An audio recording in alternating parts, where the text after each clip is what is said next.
When I say the name Frankenstein, what do you picture? Probably a big, lumbering, green guy with bolts in his neck, right?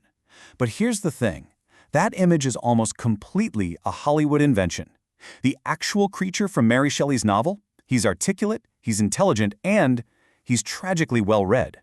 And that, my friends, is where the real horror story begins. See, Shelley's novel asks this question that we're still grappling with. Is a monster born, or is it made? And if it's made, what are the ingredients? Is it cruelty, abandonment, or, and this is the wild part, could it be something we think of as noble, like an education?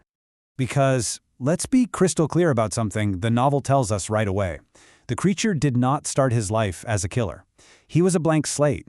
He wasn't born evil, he was made monstrous. And the tool that forged his rage wasn't a faulty brain. It was a brilliant but utterly catastrophic education he got from a handful of books. That's right. The creature's path to murder didn't start with some innate evil. It started when he found a satchel of books in the woods and, completely alone, taught himself to read. This education didn't enlighten him. It just gave him the words to perfectly describe his own despair.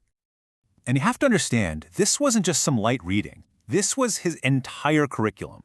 These 5 texts formed his whole understanding of God, of humanity, of society, and of himself. And each one, in its own way, was a perfect disaster waiting to happen. Let's start with the big one, John Milton's epic poem, Paradise Lost.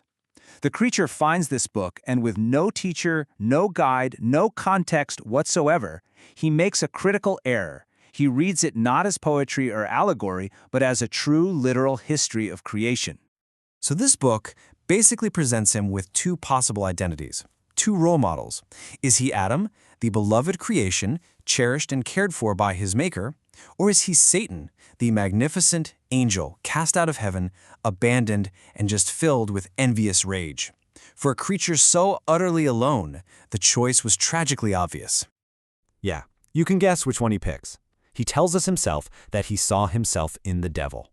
So what does he learn from this? He learns that being abandoned by your creator is a cosmic rejection, and that rebellion, even a vengeful one, can actually be a heroic response to that injustice. So first, he learns he's a cosmic outcast. What's next on the reading list? Plutarch's Lives, a collection of biographies about the great leaders of Greece and Rome. This is the book that teaches him about the highest ideals of humanity, civic virtue and public service. So Plutarch teaches him that a person's worth is supposed to come from their character, from their contributions to the community. But here's the devastating irony. To practice virtue, you need a community. You need a society that will judge you on your actions, not how you look. And that is the one thing he knows he will never, ever have. Okay, and then we get to what might be the single most dangerous book in this whole pile, Goethe's novel, The Sorrows of Young Werther. This thing was a cultural phenomenon in its day, a story that basically glorifies intense, dramatic, emotional suffering. Now think about this. The book's main character is dealing with a kind of privileged, romantic angst. But the creature, he's facing real persecution. This novel hands him a terrible framework for his pain. It teaches him that his misery makes him special, makes him superior, that society is to blame, and that a noble soul responds to suffering with destruction, either of yourself or of others. And if he had any sliver of hope left, the final book in the satchel, Volney's Ruins of Empires, just snuffs it out completely. It's basically an Enlightenment history lesson, but with all the optimism just sucked right out of it. The argument from Volney is just brutal. All civilizations, every single one, rise through cooperation and then inevitably fall because of greed, corruption, and violence. The lesson he takes from this is crushing. His rejection isn't some personal failure. It's just how human society works. It's the norm.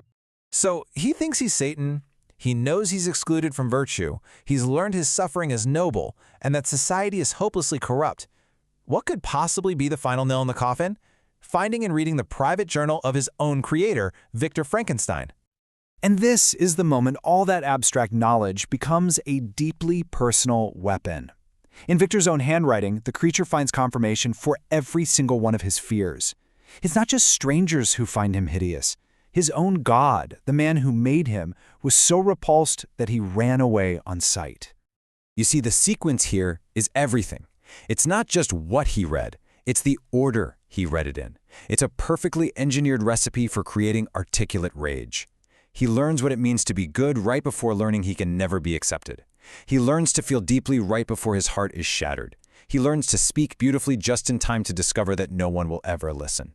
His education just deepens his humanity, which only makes his isolation completely unbearable. So armed with this catastrophic education, the creature goes on his rampage.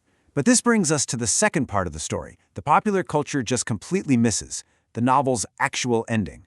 And believe me, it is far more tragic and complex than you might think. On his deathbed, Victor Frankenstein is, well, he's peak Victor. He learns absolutely nothing. His final words aren't an apology. There's no self-reflection. He blames the creature for everything, paints himself as this tragic hero, and takes zero accountability for the lives destroyed by his own choices. And then, in stark contrast, the creature appears over Victor's body. His final speech is one of the most eloquent and heartbreaking things you will ever read. He mourns his creator. He feels profound remorse, understands the full weight of his crimes, and vows to end his own life so no one can ever repeat Victor's mistake. So after all of that, the novel leaves us with its final chilling question. And it's not just being rhetorical. Shelley has given us all the evidence we need to make a judgment call. Let's just look at the final tally. On one end, you have Victor, handsome, privileged, abandons his own child, and dies swimming in self-pity. On the other, the creature, hideous, despised, yet becomes learned, argues eloquently for his rights, and ultimately takes responsibility for his actions. Shelley's point couldn't be clearer. Monstrosity isn't about how you look, it's about what you do and what you fail to do. And you have to see his murders for what they are. They're not random. They are deeply symbolic. He systematically destroys the very things his education taught him to cherish, but that society and his creator refused to let him have: innocence, friendship, and love.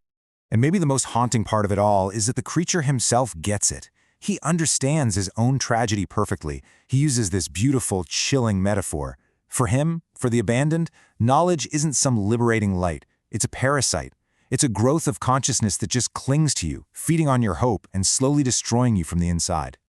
And that leaves us with this final thought. The tragedy wasn't the curriculum. Paradise Lost, Plutarch, these are masterpieces. The tragedy is that he read them alone. Mary Shelley's warning is that education without acceptance, knowledge without community, reason without love, that doesn't create better humans. It creates more articulate, more dangerous monsters. And that's a question just as relevant today as it was 200 years ago.